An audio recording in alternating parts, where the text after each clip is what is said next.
Thank you for a nice assembly here. So today is third day. Last session జరిగినప్పుడు college వెబ్సైట్లో ఉంది paper, మీరు download చేసి చూడండి అని అన్నాను. ఎవరైనా డౌన్లోడ్ చేసి చూసారా? రీసెర్చ్ పేపర్స్ చూడండి, మీకు జీవితంలో పనికి వస్తాయి. ఎందుకంటే వాటిలో అన్ని మీకు ప్రూఫ్స్తో పాటు సైంటిఫిక్గా అప్రూవ్ చేయబడిన పేపర్స్ కాబట్టి మీరు వాటిని ఎక్కడైనా వాడవచ్చు. ఇది సంథింగ్ ఇంపార్టెంట్. ఎందుకంటే సహజంగా మీకు అందరికీ వచ్చే క్వశ్చన్లు, ఒకప్పుడు నాకు కూడా వచ్చిన క్వశ్చన్లు. నేను కొన్ని క్వశ్చన్లు అడుగుతాను, మీరు సమాధానం చెప్పగలరా? Let us see. So first question, ఏదో మనిషి చనిపోయిన తర్వాత వాడు చేసిన పాపాల కోసం నరకానికి తీసుకుపోయి వాడి కాళ్ళు కోస్తూ ఉంటారు, కళ్ళు పీకుతూ ఉంటారు. నమ్ముతారా? గుడ్. స్వర్గానికి పోతే అప్సరసలు మాత్రమే ఎందుకు ఉంటారు? అంటే ఆడవాళ్ళకి స్వర్గంలో పంపించలేదు. ఎందుకు? పార్షియాలిటీనా? యా,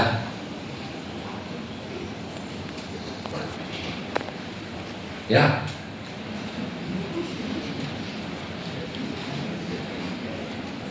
ఆలోచించండి. సరే, ఇంగ్లీష్ మన భాష మధ్య చిన్న చిన్న డిఫరెన్స్లు చెప్పుకుంటూ వచ్చినాం. ఇంగ్లీష్లో కొన్నిటికి పదాలు లేవు, కొన్ని పదాలు ఉన్నాయి. ఫర్ ఎగ్జాంపుల్, ఒకటే పదం 2-3 చోట్ల 2-3 అర్థాలతో ఉంటుంది. ఎలా ఉంటుందంటే, for example RESUME. What is this? Yeah,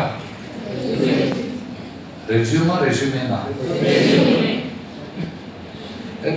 resume అంటారు కదా, అంటే రెజ్యూమ్ కాదా?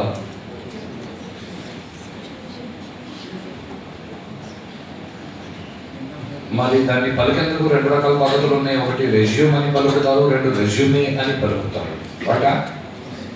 Okay, what is the difference?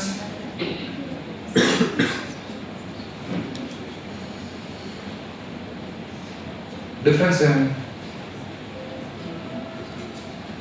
Resume అంటే రీఅజ్యూమింగ్ ది కాన్సెప్ట్.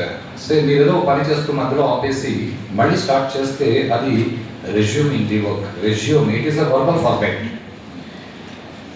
అలాగే మీరు బయోడేటా లాంటిది తయారు చేసేదో కంపెనీకి మీ గురించి చరిత్ర మీరు ఇస్తున్నారు అనుకోండి, దానికి కూడా సేమ్ స్పెల్లింగ్ రాస్తారు. But you call it resume. అంటే రెజ్యూమే అంటే అర్థం మారిపోతుంది, రెజ్యూమ్ అంటే అర్థం మారిపోతుంది. ఇంగ్లీష్.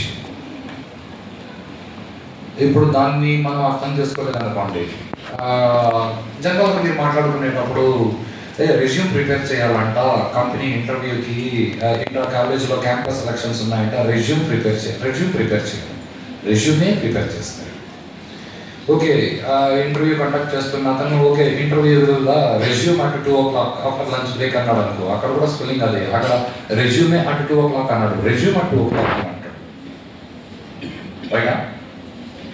అంటే అదే స్పెల్లింగ్, ఉచ్చారణ వేరు, ఉచ్చారణని బట్టి అర్థాలు మారిపోయినాయి. కొన్ని పదాలు ఉన్నాయి, కొన్ని పదాలు లేవు. మోరేవాడు ఇంగ్లీష్ భాషకి పెద్ద చరిత్ర లేదు. ఎక్కువ మాట్లాడితే ఒక 500-600 సంవత్సరాల చరిత్ర, 1000 సంవత్సరాల చరిత్ర, అంతకంటే పెద్ద చరిత్ర లేదు.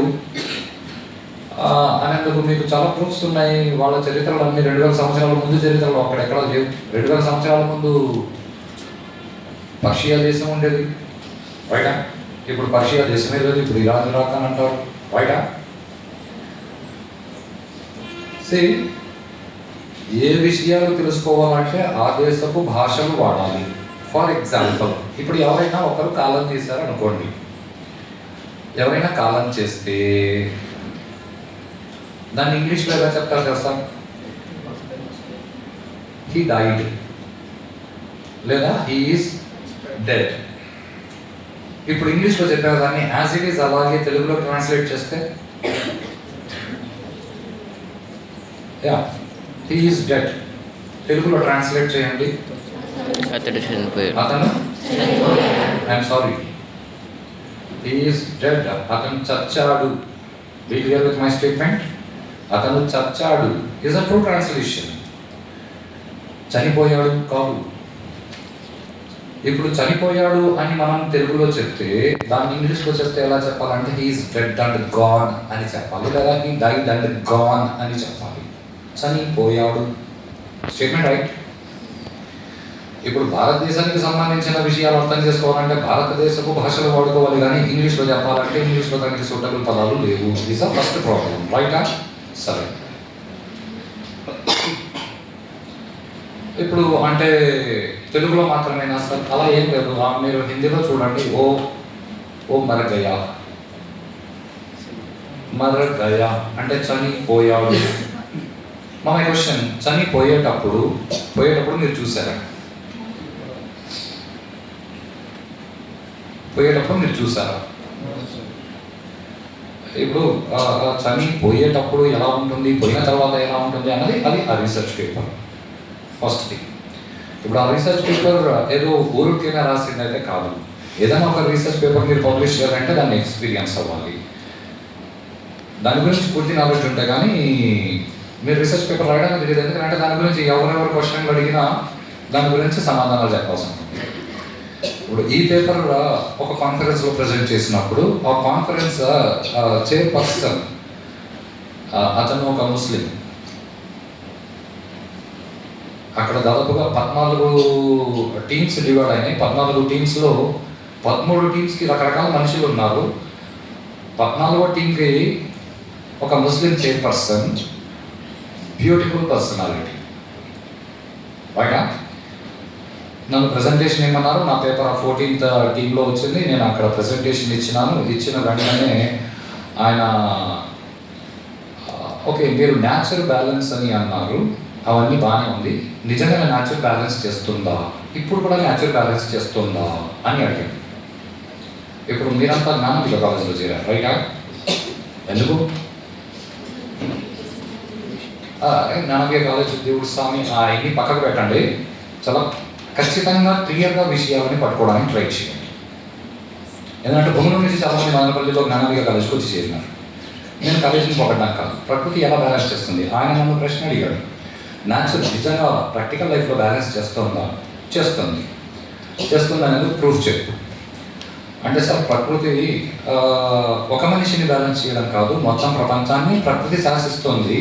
ప్రకృతి ఎలా శాసిస్తుందంటే ఇంతకుముందు ఆంధ్రప్రదేశ్లో ఒక గవర్నమెంట్ వచ్చింది అండ్ ఆయనకు చాలా క్లియర్గా చెప్పాను, గవర్నమెంట్ వచ్చిందని అంటే డోంట్ థింక్ దట్ నేను ఏదో పొలిటికల్ పార్టీకి సపోర్ట్ చేస్తున్నానని కాదు. నేను ఇంతవరకు ఓట్ వేయలేదు, నాకు ఓటర్ కార్డు ఉంది, కానీ నేను ఇంతవరకు ఓట్ ఎలా వేయాలో తెలియకుండా బతికేసిన, ఇంకా కూడా నేను ఓట్ వేయాలి బయట.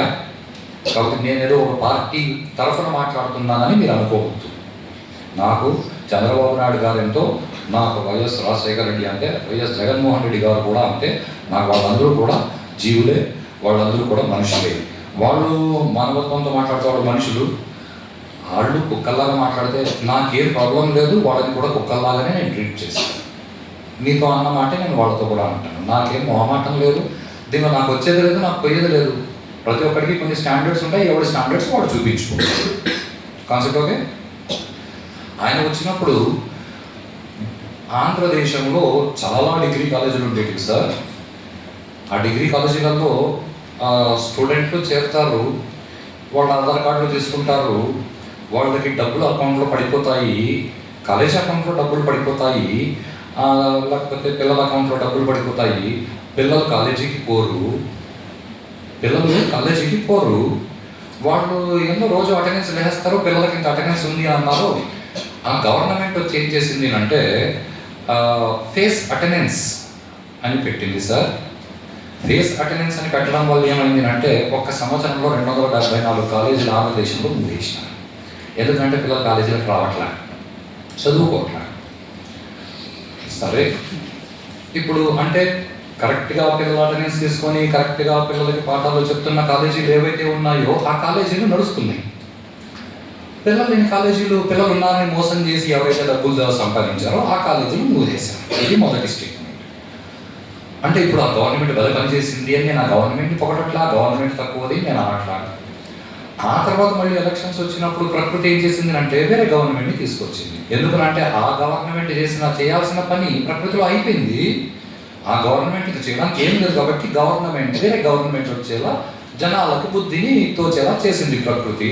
కాబట్టి గవర్నమెంట్ మారింది. ఇప్పుడు ఏ గవర్నమెంట్ గొప్పది అంటే ఏ గవర్నమెంట్ గొప్పది కాదు.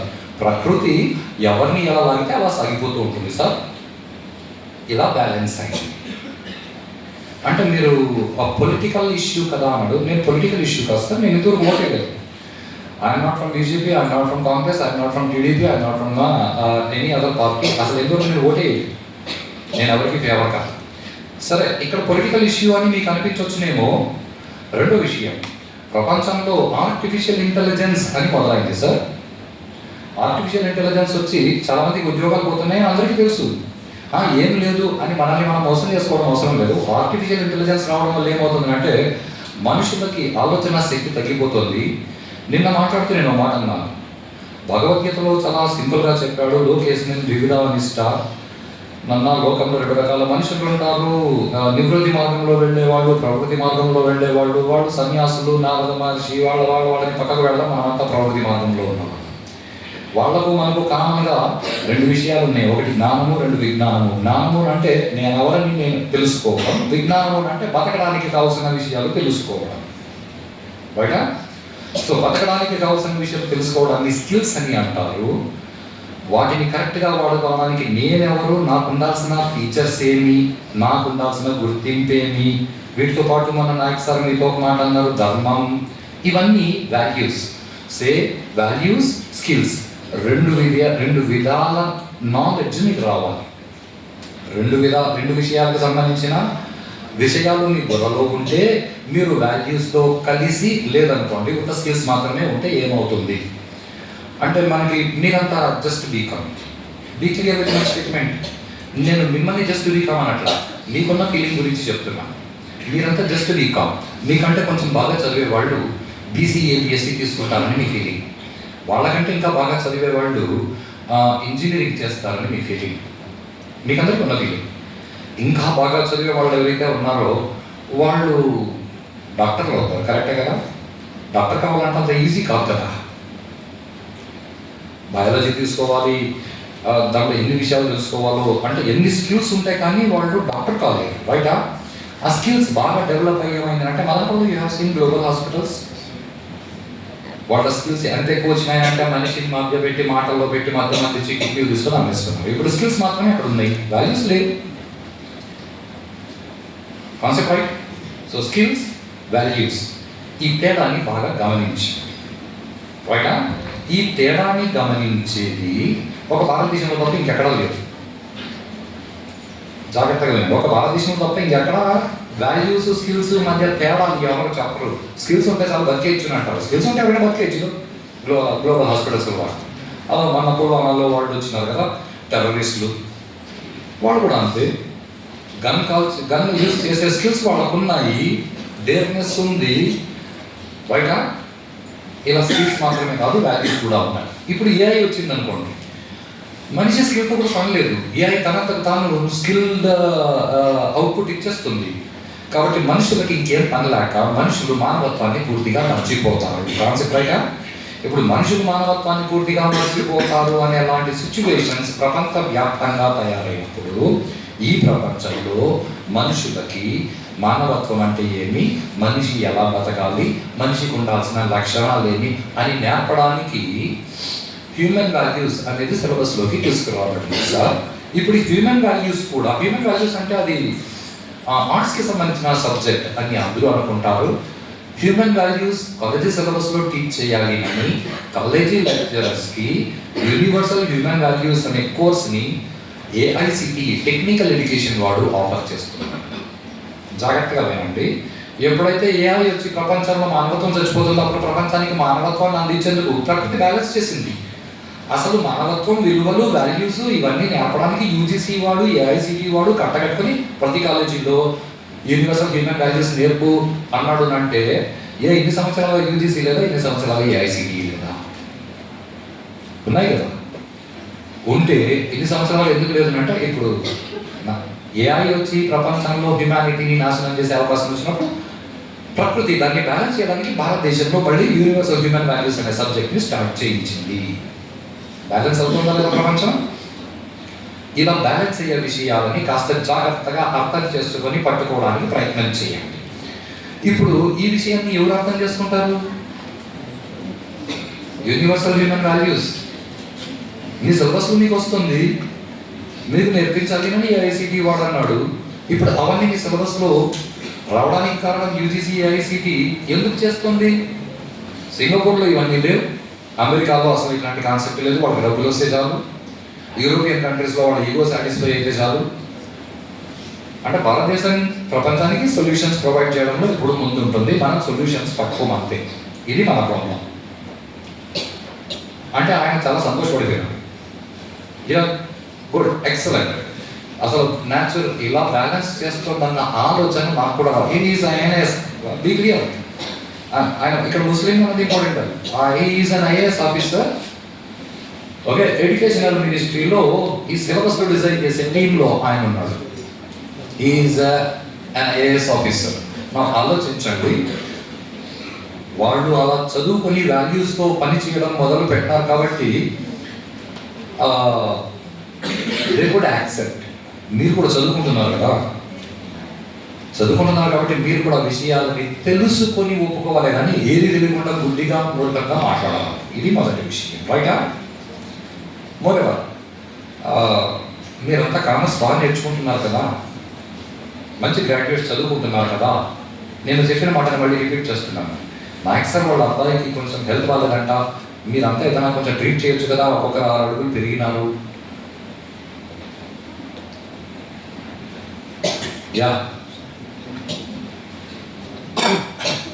మ్యాథ్స్ సార్ వాళ్ళ అబ్బాయికి కొంచెం హెల్త్ బాగాలేదంట, మీరంతా ఒక్కొక్కరు 5.5 అడుగులు 6 అడుగులు పెరిగినారు, ఒక్కొక్కరు 60-70 కేజీలు ఉన్నారు, డిగ్రీ వరకు చదువుకుంటారా, మీరేమైనా ట్రీట్మెంట్ ఇచ్చి చేయొచ్చు కదా. అంటే సార్ మా చదువులు లెక్కలు రాయడానికి పనికి వస్తాయి, కానీ మా చదువులతో ఫిజికల్ ఇల్నెస్కి ట్రీట్మెంట్ ఇవ్వలేము. కాన్సెప్ట్ రైటా? కరెక్టే కదా? Same concept as it is. నీకు భారతదేశ ప్రపంచంలో ఉన్న టెక్నాలజీస్ని, ఇది చాలా జాగ్రత్తగా వినండి, ఇది భారతదేశం టెక్నాలజీ కాదు, ఇది ప్రపంచంలో ఉన్న technology. The paper is not Indian technology, right? The paper is న్యాచురల్స్గా ప్రకృతి బ్యాలెన్స్ చేసే పద్ధతి. దాన్ని మిగతా వాళ్ళు మర్చిపోయినారు, భారతదేశంలో వాళ్ళు గుర్తు పెట్టుకున్నారు. ఇది మాత్రమే తేడా. ప్రపంచంలో మిగతా వాళ్ళు మర్చిపోయినారు. ఇప్పుడు ఏదైతే భారతదేశం దీనిలో దీంట్లో జనాలు మాత్రమే గుర్తు పెట్టుకున్నారు. రైటా? అసలు ఈ పేపర్ నేను రావడానికి కారణం, ఇది ఏదో 1 రోజు 2 రోజులు కూర్చొని నేను రాసింది కాదు. దాదాపుగా 26 సంవత్సరాల నుంచి నేను చేసిన రీసెర్చ్ ఈ పేపర్లో. లేదంటే 25 సంవత్సరాల ముందు మా నాన్నగారు చనిపోయారు. మా నాన్నగారు చనిపోయినప్పుడు ఇవే పదాలు వచ్చినాయి.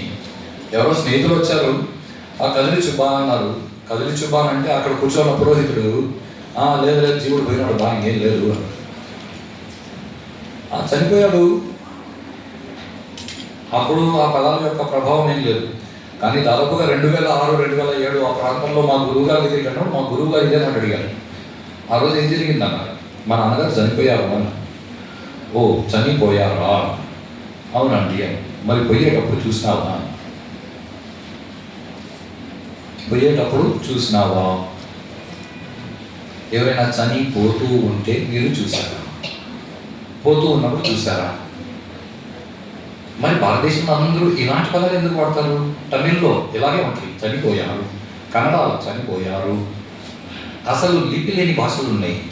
మైథిలి భాష అని ఒకటి ఉంది, మైథిలి ప్రాకృతం అని ఒకటి ఉంది, వ్రజభాష అని ఒకటి ఉంది, సుగాలి భాష అని ఒకటి ఉంది, కొంకిని భాష అని ఒకటి ఉంది. ఈ భాషల్లో రాయడానికి అక్షరాలు లేవు, కానీ ఆ భాషల్లో కూడా ఇలాగే ఉండే పదాలు. చనిపోయాడు లాగానే ఉండే, కానీ ఆడు చచ్చాడు అని ఇంగ్లీష్లో లాగా ఉండదు. పదాలు అర్థమవుతున్నాయి. మన భాషలో మనం అర్థం చేసుకోవాలి, కానీ మనం వేరే భాషలో మన కాన్సెప్ట్ని అర్థం చేసుకోవాలంటే ఆ భాషకు అలాంటి విషయాలు తెలియదు కాబట్టి ఆ భాషలో అలాంటి పదాలు లేవు. Yeah, any doubts? విషయాలు అర్థమవుతున్నాయా? యా. సో ప్రాబ్లం ఎక్కడ అంటే ఈ చనిపోయిన వాడి గురించి ఇప్పుడు నేను ఏదైనా విషయాలు చెప్తే ఎలా అనిపిస్తుంది అంటే ఊరికే మాటలు చెప్పినారు సార్ మీరు అని అనిపించకూడదు. నేను కొన్ని విషయాలు అనుభవించాను, నేనే కాదు చాలామంది అనుభవించిన వాళ్ళని కలిశాను. ఇప్పుడు నేను అనుభవించాను అంటే నా వల్ల మీరు కూడా అనుభవించవచ్చు. మీరు అనుభవించకుండా డైరెక్ట్ స్టేట్మెంట్, జనరల్ స్టేట్మెంట్, అస్సలు మొహమాటం లేకుండా స్టేజ్ మీద ఇలాంటి మాటలు మాట్లాడవచ్చా మాట్లాడకూడదా అంటే సినిమాలు చూసి రోడ్లలో అందరూ మాకు వాక్ స్వాతంత్రం ఉంది అని నోటికి వచ్చినట్లు కుక్కల్లాగా మరుగుతున్నప్పుడు మీకు అర్థమయ్యేలా చెప్పడానికి స్టేజ్ మీద ఎక్కి నేను ఈ పదాలు వాడతాను తప్పేం లేదని నాకు తెలుసు. సిగరెట్ తాగే వాడికి దగ్గర వస్తుంది అయినా సిగరెట్ తాగకుండా నీకు దగ్గు వచ్చిందంటే నీకు రోగం వచ్చింది అని అర్థం. అర్థమవుతున్నాయి అన్న విషయాలు రైనా? కాబట్టి నేను కూడా దగ్గరనే సిగరెట్ తాగు దగ్గు త్వరగా చావు ఎవరు అన్నారు రైనా? సో అలా ఎవరి అనుభవం వాడింది కాబట్టి నాలాంటి వాడితే నా అనుభవాన్ని నేను నమ్ముతా, మీరు కూడా మీ అనుభవాన్ని మీరు నమ్ముతారు. కానీ ఋషులు అంటే వాళ్ళ అనుభవాలు మాత్రమే చెప్పేవాడు కాదు, అందరికీ కామన్గా వచ్చే అనుభవాలు చెప్పేవాళ్ళని ఋషి అని అంటారు. అందరికీ కామన్గా వచ్చే అనుభవాలు చెప్పేవాళ్ళని ఋషి అని అంటారు. ఋషి అంటే ఆథర్ కాదు, ఋషి అంటే మంత్రద్రష్ట, అంటే ఆ మంత్రాన్ని అర్థం చేసుకుని అనుభవించిన వాడు అని అర్థం. ఆ ఋషులు మనకి చాలా విషయాలు ఇచ్చినారు. ఆ ఋషులు ఇచ్చిన చాలా విషయాల మీద ఆ విషయాలను పట్టుకొని వాటిని అనుభవించడానికి ప్రయత్నం చేసి దానికి ఊరికే కూర్చొని ఏదో బయాలజీ, కెమిస్ట్రీ, మ్యాథమెటిక్స్ చదివేస్తా ఉంది కుదరదు. నువ్వు చదువుకోవడం మొదలు పెడితే నీకు ఆ విషయాలు అర్థమవుతాయి. ఓకే, సో నిజంగానే శరీరం బొద్దిసి తగలెట్టేస్తారు. మా ఊరిలో ఇదే మాట అన్నారు, ఎవడైతే చనిపోయాడో ఆ పోయేవాడు దీనిలో ఉన్నంత వరకు ఇది నాన్న అన్నావు, వాడు పోయిన తర్వాత ఇది శవం అన్నావు. అంటే వాడు దీనిలో ఉంటే కానీ దీన్ని నువ్వు నాన్న అని గుర్తించలేదు. ఇది కరెక్టే కదా? బాగా ఆలోచించండి. ఆ చనిపోయిన వాడు ఈ శరీరంలో ఉంటే ఇది నాన్న అని నువ్వు అన్నావు, వాడు దీనిలోంచి పోయిన తర్వాత ఇది శరీరము డెడ్ బాడీ అన్నావే కానీ ఏమైందంటే మా నాన్న పోయినాడండి, చనిపోయినాడండి. నువ్వు మాట్లాడే తప్పు కాదు, నువ్వు మాట్లాడేది కరెక్టే. ఆయన శరీరం వదిలేసి పోయినాడు, ఆయన శరీరం వదిలేసి పోయినాడు కాబట్టి శరీరాన్ని తీసుకెళ్ళి నువ్వు కాల్చడమో పోడ్చడమో నీ సాంప్రదాయాన్ని బట్టి చేస్తావు. పైగా ఇక్కడ సాంప్రదాయంలో పదాన్ని వాడడం. సాంప్రదాయం అంటే మనకి రెండు పదాలు ఉన్నాయి, ఒకటి ఆచారము, రెండు సాంప్రదాయం. ఆచారానికి సాంప్రదాయానికి తేడా తెలుసా? యా, ఆచారము సాంప్రదాయము మధ్య డిఫరెన్స్. మహాభారతాన్ని కబులేపించాలి కాదు. మహాభారతం దాంట్లో ఏం తప్పు జరిగింది సార్? ద్రౌపది వస్త్రాభరణం దగ్గర అంటే ఎవరి ధర్మం వాడు పాటించారు. ఇక్కడ ప్రాబ్లం ఎక్కడనంటే భీష్ముడు ధర్మ సూక్ష్మాలు కొన్ని ఉంటాయి. ధర్మ సూక్ష్మాలు తెలియనంత వరకు అసలు మనం మామూలు ధర్మం వేరు, ధర్మ సూక్ష్మాలు వేరు. భీష్ముడు నేను తప్పు లేదు, కృష్ణుడు చెప్తాడు. అది కృష్ణుడు భీష్ముడికి చెప్పినప్పుడు కృష్ణుడి బుద్ధి స్థాయి వేరు, భీష్ముడి బుద్ధి స్థాయి భీష్ముడికి తెలుసు. భీష్ముడికి తప్పు అనడానికి లేదు. అసలు పాండవులకు రాజ్యం ఇవ్వాలని భీష్ముడికి లేదు. ఎందుకు? అక్కడ ద్రౌపది వస్త్రాపహరణం జరిగినప్పుడు, సరే ద్రౌపది వస్త్రాపహరణం జరిగినప్పుడు మాట భీష్ముడు, యుద్ధం అయిపోయిన తర్వాత మాట ఒక మాట నేను చెప్తాను. మనకి దుర్యోధనుడు కింగ్, ద్రౌపది వస్త్రాపహరణం జరిగింది. ఆ తర్వాత యుద్ధం కోసం అందరూ రెడీ అవుతారు. ఆ తర్వాత కృష్ణుడు వస్తాడు. కృష్ణుడు వచ్చి ఆ యుద్ధానికి మీరు రెడీ కాండి, లేదంటే సంధి చేసుకోండి. ఏమా బాగా చదివారా? మరి ఏదో మీరు మాట్లాడుతుంటే మీరు ఏమైనా చదివారేమో, ఆ సార్ కంటే నాకంటే మీకు ఎక్కువ తెలుసు అని నాకు డౌట్ వచ్చింది. ఓకే, ఎనీహౌ అక్కడ యుద్ధానికి అందరూ సిద్ధపడుతుంటే కృపాచార్యుడు చెప్తాడు దుర్యోధన అసలు భీష్ముడు నీ పక్కనే ఉన్నాడు, నేను నీ పక్కనే ఉన్నాను, ఓకే, నీకు నీ అన్నదమ్ములు నీ పక్కనే ఉన్నారు, ద్రోణాచార్యుడు నీ పక్కనే అసలు ఇంతమంది నీ పక్కన ఉంటే ఈ పరిపాలన గొడవలు ఇవన్నీ నీకు అవసరమా? అందరూ నీ పక్షమే కదా, సంధి చేసుకో అంటే దుర్యోధనుడు ఒక మాట అన్నాడు, అసలు అందరూ నా పక్కన ఉంటే నేను ఎందుకు సంధి చేసుకోవాలా? ఈ మాట అడిగింది ఎవరు? కృపాచార్యుడు. ఇది ఫస్ట్ స్టేట్మెంట్. యుద్ధం అయిపోయింది, అందరూ చచ్చిపోయినారు. భీష్ముడు కూడా పడిపోయినాడు అంటే చనిపోయినాడు. కర్ణుడు పోయినాడు, అందరూ పోయినాడు, అశ్వత్థామ తప్ప మిగిలిన అందరూ. కృపాచార్యుడు మిగిలి ఉన్నాడు. కృపాచార్యుడు అశ్వత్థామ కూడా పోయినాడు. దుర్యోధనుడు తొడలు విరిగి పడిపోయి ఉంటే అది ఇంకా తొడలు విరిగి పడిపోబోతున్నాడు. ఆ యుద్ధం చివరి యుద్ధం ఏదైతే ఉందో ఆ యుద్ధానికి జస్ట్ ముందు కృపాచార్యుడు వచ్చి మళ్ళీ ఇదే మాట అన్నాడు, ఒరే ఆ రోజు అంటే ద్రోణుడు నా పక్కన ఉన్నాడు, భీష్ముడు నా పక్కన, అందరూ నా పక్కన ఉంటే నేనే సంధి చేసుకునేది అని నువ్వు అన్నావు కదా. ఇప్పుడు ద్రోణుడు లేడు, భీష్ముడు లేడు, అశ్వత్థామ లేడు, అందరూ పోయినారు కదా. నీ దగ్గర ఎవరు లేరు ఇంక నీకు. కొంతమంది సిగరెట్ వదిలేసుకున్నారు, కొంతమంది పారిపోయినారు. కనీసం ఇప్పుడన్నా సంధి చేసుకోరా అని అంటే అందరూ పోయినాక ఇంకా నేనేది సంధి చేసుకునేది అని మాట్లాడితే ఇప్పుడు ఆలోచించండి. ఇప్పుడు దుర్యోధనుడి బుద్ధి అలాంటిది అని మనం డిసైడ్ అవ్వకుండా మనం భీష్ముడి దగ్గరికి వెళ్తాం. సరే ఎన్నో భీష్ముడి గురించి మాట్లాడదాం. అసలు పాండవులకు రాజ్యం ఇవ్వకూడదని భీష్ముడికి కూడా ఉంది. ఎందుకు? మొదటి ప్రశ్న. రెండు, ద్రోణాచార్యుడు కూడా పాండవులకి రాజ్యం ఇవ్వాలి, అది ఇస్తే బాగుంటుంది, మీరు మీరు మీరు డిసైడ్ చేసుకోవాలా, నేను ఇలాంటి విషయాలు తల దోచుకోవడానికి ద్రోణుడు పక్కన ఉన్నాడు. భీష్ముడికి ఎందుకు లేదు? అవును సార్, దాని మీద ఏం మాట్లాడలేదు. ఎవరు మాట్లాడలేదు? భీష్ముడు ఏం మాట్లాడలేదు. కాంట్రవర్సీలే తీసుకురాలేదు కదండి సార్. భీష్ముడు ఇవ్వాలి అన్న దాన్ని ఇవ్వాలి అని ఎప్పుడు అనలేదు. ఎందుకు తెలియదు. ఎందుకంటే అంటే భీష్ముడు తండ్రి శంతనుడికి మగడు భీష్ముడు. శంతనుడి కంటే ముందు పూర్వకాలంలో వాళ్ళ నాన్నగారు ఆకాశతోటి ఎవరో గంగాదేవి వచ్చింది. ఆ తర్వాత శంతనుడు గంగాదేవిని పెళ్లి చేస్తున్నాడు. 8 మంది పిల్లలు అష్టవసువులు వచ్చినారు, శాపం పొందినారు. వాళ్ళలో 8వ వాడు మాత్రమే దీర్ఘాయువుగా శాంతనుడు భీష్ముడు గాంగేయుడు. ఆయన అసలు పేరు భీష్ముడి అసలు పేరు బ్యూటిఫుల్, ఎక్సలెంట్, ప్లీజ్.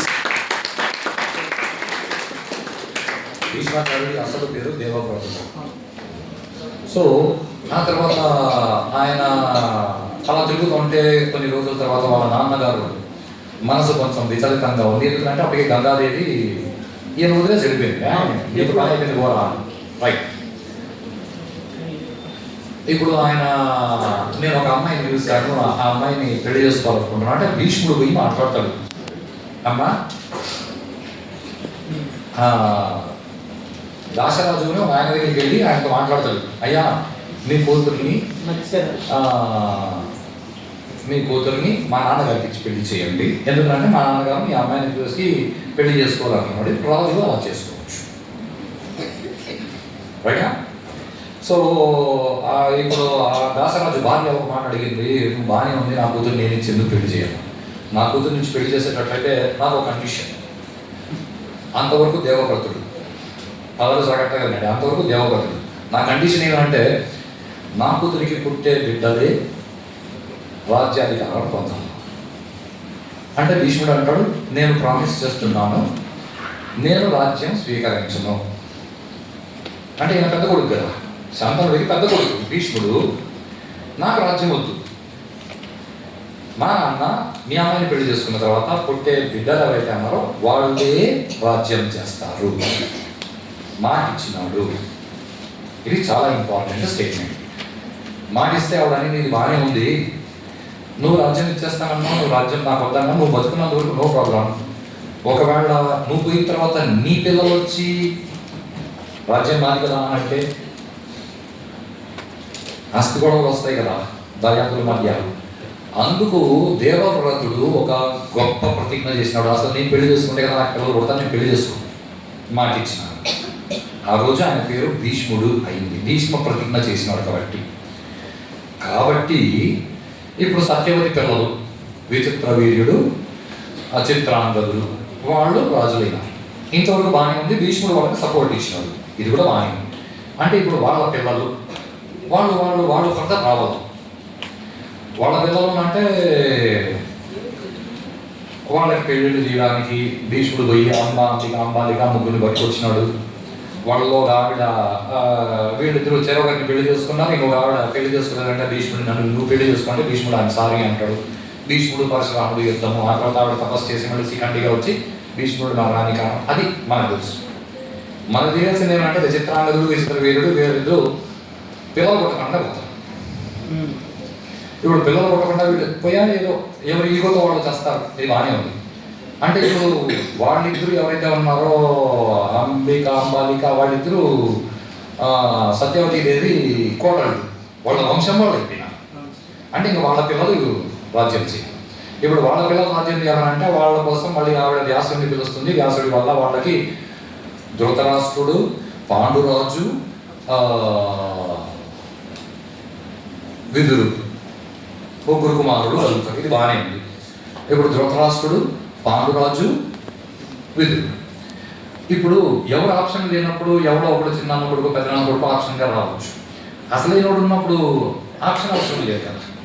అంటే తండ్రి కాలం చేస్తే కొడుకు తలకొరివి పెట్టాలంటే కొడుకు తలకొరివి, కొడుకు వెళ్ళాడు అంటే అప్పుడు కూడా వాళ్ళు ఎవరో వచ్చి తలకొరివి పెడతారు లాగా.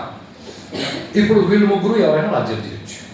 కానీ విదురుడు దాసీపుత్రుడు కాబట్టి రాజ్యానికి రాదు, ఆయన మంత్రిగా ఉండిపోయాడు. పాండురాజు, ధృతరాష్ట్రుడు ఇద్దరు బాగానే. ఇప్పుడు ధృతరాష్ట్రుడికి కొంతమంది పిల్లలు పుట్టారు, పాండురాజు పిల్లలు పుట్ల. శాపం వల్ల ఆయన శరీరం వదిలేసినాడు. ఆయన శాపం వదలడానికి ముందు ఆయనకు భార్య కుంది, మాంత్రి. ఇప్పుడు ఈయన శరీరం వదిలేసిన తర్వాత శరీరం వదలడానికి ముందు తర్వాత ఈ పక్కన ధృతరాష్ట్రుడి వల్ల దుర్యోధనుడు వాళ్ళు 100 మంది పుట్టినారు. ఇక్కడ ధర్మరాజు, వీళ్ళు పాండవులు. వీళ్ళు 5 మంది పుట్టింది పాండురాజు వల్ల కాదు కదా, దేవతల వల్ల కదా వీళ్ళు పుట్టినారు. దేవతల వల్ల వాళ్ళు పుట్టినారు, మంత్రబలం వల్ల పుట్టినారు. ఇట్స్ ఆఫ్ కాన్సెప్ట్ రైటా. అంటే ఇప్పుడు వీళ్ళు మంత్రం వల్ల పుట్టడం వల్ల వీళ్ళు తమ ఫ్యామిలీ అన్న ఫీలింగ్ కంటే కూడా డైరెక్ట్గా ధృతరాష్ట్రుడి వల్ల పుట్టిన వాళ్ళే కదా ఇప్పుడు రాజ్యం ఎక్కాలి అని భీష్ముడు వాళ్ళకు సపోర్ట్గానే ఉన్నాడు. ఎందుకంటే తన మాట తను బతికినంతకాలం తన మాట నిలబెట్టుకోవాలి కాబట్టి వాళ్ళకి సపోర్ట్గా ఉన్నాడు. అంతేకాని ధర్మాలు తెలియదు కాదు. ఆయన తన స్వధర్మం పాటించాడు, అక్కడ రాజ్యధర్మం కాదు, ఆయన స్వధర్మం పాటించాడు భీష్మాచార్యుడు. కాబట్టి భీష్మాచార్యుడు ఆయన శరీరం వదిలేసి 5,000 సంవత్సరాలైనా ఆయనకు పిండ ప్రదానం చేసేవాడు లేరు. కాబట్టి దేశంలో ఎవరైనా సరే తల్లిదండ్రులు బతుకున్న వాళ్ళు కూడా భీష్ముడికి ఆర్య ప్రదానం చేయొచ్చు ఉత్తరాయణ పుణ్యకాలంలో అని ఇప్పుడు కూడా సాధన చేస్తాను. నేను కూడా చేస్తాను. ఉత్తరాయణ పుణ్యకాలం వచ్చిందంటే భీష్మ ఏకాదశి వచ్చిందంటే ఆ రోజు భీష్మాష్టమి, భీష్మ తిలా తర్పణం కలిసి అని నేను కూడా చేస్తాను. భీష్మల వారికి తర్పణాలు వదులుతాను, చాలామంది వదులుతారు.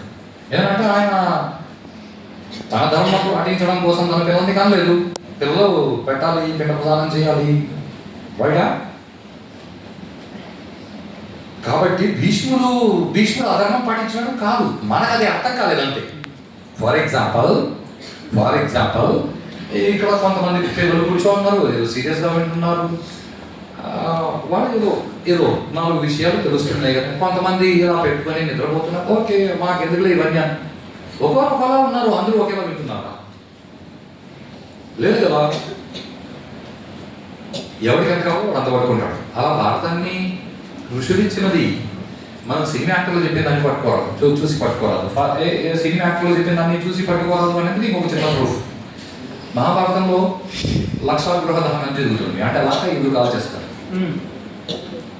లక్ష ఇల్లు కాల్ చేసేటప్పుడు వాళ్ళని రక్షించింది ఎవరు అంటే భీముడు ఎక్కువ పోయినాడు. అసలు భీముడికి ఎవరే నువ్వు అందరినీ రక్షించరా అని చెప్పింది ఎవరు? Is a big problem right. మనం సినిమా చూసినప్పుడు మనకి సినిమాలో కృష్ణుడు చెప్పినాడని సినిమాలో చూపించారు. పెద్ద పాట కూడా ఉంది, మత్తు వదలరా నిద్ర మత్తు వదలరా, బ్యూటిఫుల్ సాంగ్, చాలా బాగుంది, చప్పట్లు కొట్టినారు. కానీ అసలు కృష్ణుడు ఆ సీన్లో లేడు. ఇది ఫస్ట్ ప్రాబ్లం. అది చెప్పింది ఎవరు అంటే విదురుడు చెప్పినాడు. మహాభారతం వ్యాస భారతంలో చాలా క్లియర్గా అలాగే రాసింది. విదురుడు ధర్మరాజుకు చెప్పాడు, ధర్మరాజా ఇలా ఇలా జరగబోతుంది, వీళ్ళు ఇలా ఇలా చేస్తున్నారు, కాబట్టి నువ్వు భీముని అప్రమత్తంగా పెట్టు, భీమా నువ్వే అందరినీ రక్షించాల్సిన వాడు, ఎందుకంటే లక్క ఒకసారి అలా అంటుకుంటే అది అంత త్వరగా తేలదు. మనకి ప్రాబ్లం ఎక్కడ వస్తుంది అంటే, ఇప్పుడు ఒక సినిమా తీయాలి, ఆ సినిమాలో నన్ను హీరోగా పెట్టాను, ఫర్ ఎగ్జాంపుల్ నన్ను హీరోగా పెట్టాను. ఇప్పుడు ఆ సార్ ఒక మంచి పని చేశారు, ఆ సార్ ఒక మంచి పని చేశారు, ఆ మేడం ఒక మంచి పని చేస్తారు, కరెక్టే. కానీ సినిమాలో వాళ్ళందరూ యాక్ట్ చేయట్లేదు, సినిమాలో నేను మాత్రమే యాక్ట్ చేస్తున్నా హీరోగా. నేను హీరోగా యాక్ట్ చేస్తున్నాను కాబట్టి మా డైరెక్టర్ ఎవరైతే ఉన్నాడో ఆ డైరెక్టర్ ఏం చేస్తాడు అంటే, ఆయన చేసిన మంచి పని హీరో క్వాలిటీ నాలో చూపించాలి కాబట్టి నేను చేసినట్లు చూపిస్తాను. ఆ మేడం చెప్పిన 4 మంచి మాటలు నేను చెప్పినట్టు డైలాగులు నా కోసం రాపిస్తాడు ఆ డైరెక్టర్. లాగా ఆ సినిమాలో ఎన్టీ రామారావు గారు, సీనియర్ ఎన్టీ రామారావు గారిని హీరోగా పెట్టారు, ఆయనకి కృష్ణుడు వేషం వేశారు. ఇప్పుడు హీరోయిక్ కాన్సెప్ట్స్ ఏవైతే ఉన్నాయో అవన్నీ హీరోకి ఆపాదించాలి కాబట్టి కృష్ణుడు చెప్పినాడన్న సినిమాలో చూపించాలి. కానీ నిజానికి వాళ్ళకు చెప్పింది ఎవరు అంటే విదురుడు. విదురుడే మనుషుల్ని కూడా పెడతాడు. సొరంగం తవ్వింది ఎవరు అంటే విదురుడు పంపించిన మనుషులు. అవునా, చూపిలేదు సార్, చూపడు. అంటే సినిమా వాడికి డబ్బులు కావాలి, మనకి నాలెడ్జ్ కావాలి అంటే మనం సినిమాలు చూసి కాకుండా అర్థం చదివి వాళ్ళు బయటకు వస్తారు. కానీ విదురుడు చెప్పారు వాళ్ళు బయటకు వచ్చేసారు భీముడు తీసుకొచ్చినట్టు. కానీ విదురుడే చేస్తారు. అక్కడ నుండి బయటకు వాళ్ళు ఎలా వచ్చారనేది చరిత్ర తెలియని వాళ్ళు కొంతమంది ఉంటారు. చరిత్ర తెలియని వాడు కొంతమంది నోటికి వచ్చింది మాట్లాడుతుంటారు. విదురుడు యుధిష్ఠిరుడితో ఈ మాటలు చెప్పినాడు. వాళ్ళు ప్రయాణం అవుతూ ఉంటే ఆ మాటలు ఏ భాషలో చెప్పాడు?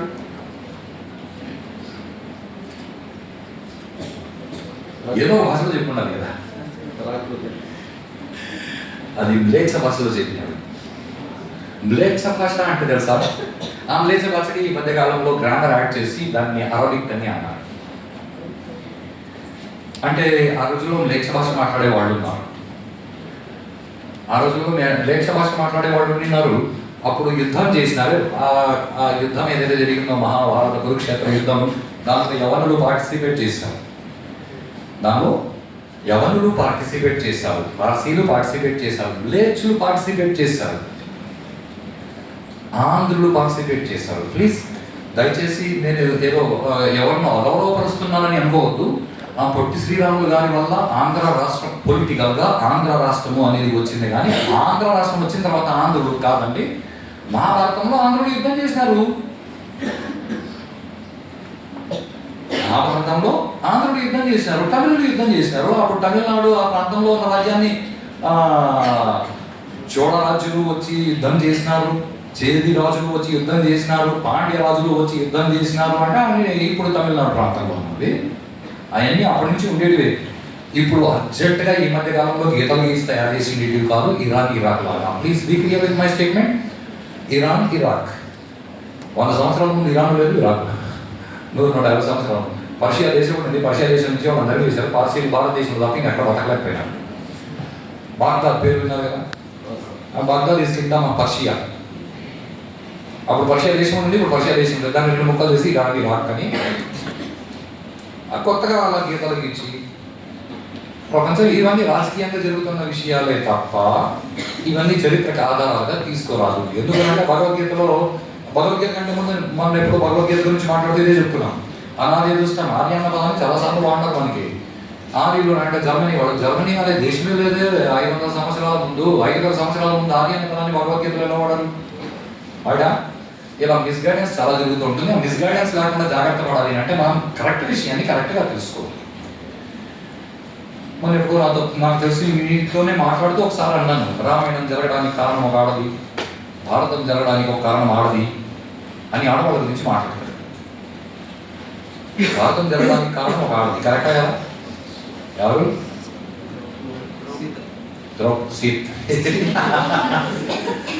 ఇండియన్ నాలెడ్జ్ సిస్టమ్ మనకి ఎంత ఉందో. రాత్రంతా రామాయణం మీద పొద్దున్న నిద్ర లేచి రాముడికి రాదేమవుతుంది అడిగినట్టు. రాముడికి రాదేమవుతుందా?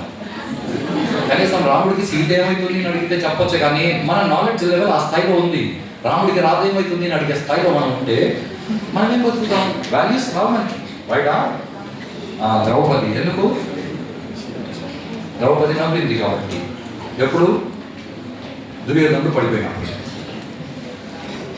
కరెక్టే కదా? మైసభలో దుర్యోధనుడు నడుచుకుంటూ పోయి అక్కడ నీళ్ళు ఉంటే నీళ్లు కాదులేని అనుకుని అక్కడ కాలు పెట్టి పడిపోయినప్పుడు ద్రౌపది నవ్వింది కాబట్టి యుద్ధం జరిగింది అని మనకి సినిమాలో చూపించినారు. నిజంగా వ్యాస భారతం చదివితే వ్యాస భారతంలో అసలు ద్రౌపది అనే వ్యక్తి ఆ సీన్లో లేరు. ఎందుకంటే అక్కడ జరగాల్సిన కార్యక్రమం అంతా అయిపోయింది. ఎవరింటికి వాళ్ళు వెళ్ళిపోయినారు. ద్రౌపది కూడా వాళ్ళ ఇంటికి వెళ్ళిపోయింది. దుర్యోధనుడు తన పరిచారకులు, ఫ్రెండ్స్, అసిస్టెంట్స్ 15-16 మంది ఉంటే ఆ 15-16 మందిని తీసుకుని మేము కూడా బయలుదేరుతాము, ఈ సభ చాలా బాగుంది అంటే చూస్తాం పద సోదరా అని భీముడు తన దగ్గర ఉండి అన్ని చూపించడం మొదలు పెట్టినాడు. భీముడితో పాటు 4 ఉన్నారు. పదవులు జాగ్రత్తగా ఉండండి. భీముడితో పాటు 4, మొత్తం వాళ్ళ 5 మంది. వీళ్ళ 5 మంది కాకుండా దుర్యోధనుడి వాళ్ళ అన్నదమ్ములు 4, శకునితో సహా 5 మంది. వాళ్ళ 5 మంది కాకుండా దుర్యోధనుడి పరిచారకులు 16 మంది. వీళ్ళు కలిసిపోతుంటే అక్కడ దుర్యోధనుడు కాలు పొరపాటున జారి అక్కడ నేల ఉందనుకొని నీళ్ళలో కాలు పెట్టి పడిపోతే చూసి మొట్టమొదట నవ్వినవాడు భీముడు ఒక్కడే. భీముడు అసిస్టెంట్లు 4 ఎవరైతే ఉన్నారో వాళ్ళు ఎవరు నవ్వలేదు. ఎందుకంటే వాళ్ళు రాజుకు గౌరవం ఇచ్చే సంస్కారం ఉన్నాడు కాబట్టి వాళ్ళు 4 నవ్వలేదు. భీముడు నవ్వాడు. భీముడు నవ్విన వెంటనే ఇమ్మీడియట్గా దుర్యోధను చూసి నవ్విన వాడు ఎవరంటే శకుని. శకునితో పాటు మిగిలిన 3 అన్నదమ్ములు, వాళ్ళతో పాటు దుర్యోధనుడు వెనక ఉన్న 16 మంది పరిచారకులు ఎవరు ఉన్నారో వాళ్ళు కూడా నవ్వినారు. Second passing. ఇప్పుడు ఆడదాని వల్ల జరిగింది అలా ఎలా డిసైడ్ చేస్తారు? నిజం చెప్పాలంటే రామాయణం కూడా ఒక ఆడదాని వల్ల జరిగింది. ఈ ఆడదాని వల్ల జరిగిందో తెలుసా అని అందరూ అంటారు, కానీ సీత వల్ల కాదు, సూర్యపణ వల్ల రామాయణం జరిగింది. మనకు తెలియదు కాబట్టి మనం ఊర్లో వాళ్ళు ఏం చెప్తే అది వినేస్తాం. ఈజ్ ద బిగ్గెస్ట్ ప్రాబ్లం, రైటా? ఊళ్ళో వాళ్ళు చెప్పింది వినడం ఆపేసి కనీసం ఇప్పటి నుంచి కనీసం ఒక 50 సంవత్సరాలు బతుకుతారేమో. రోజుకు ఒక శ్లోకం చదువుతూ, రోజుకు 2 శ్లోకాలు చదువుతూ రామాయణం అనేది చదివి అర్థం చేసుకోవడానికి ప్రయత్నం చేయండి. మీకు నిజంగా విషయాలు తెలుస్తాయి. లేదనుకో వాడు కూడా వచ్చి ఏదో చెప్తే మనం నమ్మేస్తాం. ఎందుకంటే మనకు చదివేంత టైం లేదు. We're only busy with skills, not with values. ఇప్పుడు మీరందరూ కూడా స్కిల్స్ మాత్రమే బాగా పెంచుకొని బయటికి వెళ్తే మీకు వాల్యూస్ రాలేదనుకో, నువ్వు కూడా టెర్రరిస్ట్ గ్యాంగ్ తయారు చేస్తావు. అక్కడ MBBS చేసిన డాక్టర్లు అందరూ అదేదో యూనివర్సిటీ ఢిల్లీలో తయారైనారు కదా, 30-40 మంది డాక్టర్లు కలిసి బాంబులు తయారు చేసి మనుషుల్ని చంపడానికి పెద్ద ప్లాన్లు వేసి అలా తయారవుతారు. They have lot much of skills. వాళ్ళు MBBS మాత్రమే కాదు, దాంతోపాటు బాంబులు తయారు చేసేది, బాంబులు మేనేజ్ చేసేది, ఏమంటారు మీ బిజినెస్ స్కిల్స్ కూడా నేర్చుకున్నారు బాగా. వాళ్ళు అకౌంటబిలిటీ కూడా నేర్చుకున్నారు. ఏమేమి తెచ్చినారు, ఎంతెంత కలిపినారు, ఎంతెంత కలిపి ఎట్లాంటి బాంబులు తయారు చేసినారో దాన్ని ఎక్కడెక్కడ పెట్టాలి. హే, బ్యూటిఫుల్ స్కిల్స్ వితౌట్ వాల్యూస్. మీరు టెర్రరిస్ట్గా తయారవ్వకూడదంటే మీకు వాల్యూస్ తెలియాలి. వాల్యూస్ తెలియాలి అంటే మీకు ప్రపంచంలో వాల్యూస్ చెప్పడానికి ఈ వర్క్షాప్స్ కండక్ట్ చేస్తాం. ఇది భారతదేశంలో తప్ప ఇంకెక్కడ మీకు వాల్యూస్ గురించి ఎవరు మాట్లాడరు. ఎందుకంటే మీకు ఎవరో వాల్యూస్ అనే విషయం ఉందని తెలీదు. పదాలు అర్థమవుతున్నాయన్నా, రైటా? సో ఐ థింక్ సార్ భారతం, రామాయణం వాటన్నింటినీ బేస్ చేసుకొని ఇక్కడ చనిపోయిన తర్వాత జీవితం ఎలా ఉంటుంది. ఒక మనిషి శరీరం వదిలేసిన తర్వాత దాదాపుగా మామూలుగా మీరు చేస్తూ ఉంటారు కదా, తల దువ్వుకొని దువ్వెనని పేపర్ ముక్కల మీద పెడితే లాగుతుంది, మ్యాగ్నెటిక్ ఫ్లక్స్ అని ఇంగ్లీష్లో అంటారు. లాగా శరీరం వదిలేసిన తర్వాత ఎవడు వదిలేస్తాడు అంటే నేను అని ఎవడైతే ఉన్నాడో లోపల వాడు శరీరం వదిలేస్తాడు. మొన్న 2 రోజులు ఆ నేను గురించి కదా మాట్లాడుతున్నాం. ఆ నేను అనేవాడు శరీరం వదిలేస్తాడు. ఆ నేను అనేవాడు శరీరం వదిలేసిన తర్వాత ఆ వాడు అనేవాడు ఎలా ప్రయాణం చేస్తాడు అంటే వాడు కొద్ది రోజులు అక్కడ శరీరం దగ్గర ఉంటాడు. మోజు ఉంటుంది కదా, మ్యాగ్నెటిక్ ఫ్లక్స్ నా శరీరమే అని. అలా 2 రోజులు ఉంటాడు అంటే దాదాపు 12 రోజులు ఉంటాడు. ఇవన్నీ ఎవరికి అంటే ఇలాంటి వాళ్ళకి, నాలాంటి వాళ్ళకి, ప్రవృత్తి మార్గంలో ఉన్న వాళ్ళకి, నివృత్తి మార్గంలో ఉన్న వాళ్ళకి వాడి శరీరం ఉండగానే వాడికి పిండం పెట్టుకుంటాడు. శరీరంతో ఉండగానే వాడు నీకు శరీరం కాదు అని వాడి శరీరానికి వాడు పిండం పెట్టుకుంటాడు. మీరు ఎప్పుడైనా కాశీకి వెళ్ళాలనుకుంటే అక్కడ చెప్తారు మీకు మీరు పిండం పెట్టుకోవచ్చండి, పెట్టుకునేయండి. చచ్చిన తర్వాత మీ పిల్లలు పెడతారో లేదు, అలా కాదు, తప్పు. చచ్చిన తర్వాత పిల్లలు చచ్చినట్టు పెట్టి రాదు, అది వేరు, రైటా? సో 12 రోజులు రకరకాల కార్యక్రమాలు చేస్తారు. ఇక్కడే నేను ఆచారము సాంప్రదాయం అనే ప్రశ్న అడిగినాను. ఆచారము సాంప్రదాయం అన్నప్పుడు మనం భారతంలోకి వెళ్ళిపోయాం. ఆచారము అంటే ఆచరించి తీరాల్సినది. That one should follow is called ఆచారము. సాంప్రదాయం అంటే దాన్ని పాటించాల్సిన పద్ధతి. ఫర్ ఎగ్జాంపుల్ మనిషి అన్నాక వాడు బట్టలు వేసుకోవాలి. ఒక్కరికి బట్టలు వేస్తారు కానీ మనుషులు సక్రమంగా బట్టలు వేసుకోవాలి. ఈ మధ్య కాలంలో ఏమిటంటే మేము ఆ సాంప్రదాయాన్ని పాటిస్తాము అని అంటారు. అలా కాదు. మన సాంప్రదాయం శరీరం మొత్తం బట్టలు వేసుకోవడం, శరీరం మొత్తం కనిపించుకోవడం, బట్టలు వేసుకుంటాం అంతే. ఇప్పుడు అమెరికాలో వాళ్ళు వేసుకుంటే అది వాళ్ళ సాంప్రదాయం. తేడా గమనించండి. ఆచారము అంటే గుడికి వెళ్ళాలి అంటే మొహన బొట్టెట్టుకో పోవాలి. ఇది ఆచారము, ఆచరించి తీరాల్సినది. సాంప్రదాయం అంటే నువ్వు బొట్టెలా పెట్టుకుంటావు, మీ ఇంట్లో వాళ్ళు ఎలా చెప్పినారో ఆ పద్ధతి ప్రకారం ఆ పద్ధతి. కొంతమంది ఇలా పెట్టుకుంటారు, కొంతమంది ఓడి పెట్టుకుంటారు, కొంతమంది ఇలా పెట్టుకుంటారు, కొంతమంది కుంకుమ పెట్టుకుంటారు, కొంతమంది చందనం పెట్టుకుంటారు. అది నీ సాంప్రదాయం, నీది. ఆచారము ఏం చెప్తుందంటే ఒక ఆడ ఒక మగ కలిసి బతకాలంటే పెళ్లి చేసుకుని బతకాలి. కుక్కల్లాగా బతకరాదు. ఆ కుక్కలాగా బతికేటట్లయితే కుక్కలు అంటారు, మనుషులు అని అంటారు. బయట మనుషులలో ఒక ఆడ ఒక మగ కలిసి బతకాలంటే పెళ్లి చేసుకుని బతకాలి అనేది ఆచారము. ఈ ఆచారము ప్రపంచంలో అందరు మనుషులకి అలాగే ఉంటుంది. కావాలంటే దీనిలో పద్ధతులు ఎవరి పద్ధతులు వాళ్ళు పాటిస్తారు. ఫర్ ఎగ్జాంపుల్ ముస్లిమ్స్ వాళ్ళు కూడా పెళ్లి చేసుకుని కలిసి బతుకుతారు. వాళ్ళు పెళ్లి చేసుకునేటప్పుడు ఎలా ఉంటుందంటే ఏదో కుబూల్ హై అంటారు. వాళ్ళ పెళ్లి జరిగింది. Concept right? ఓకే.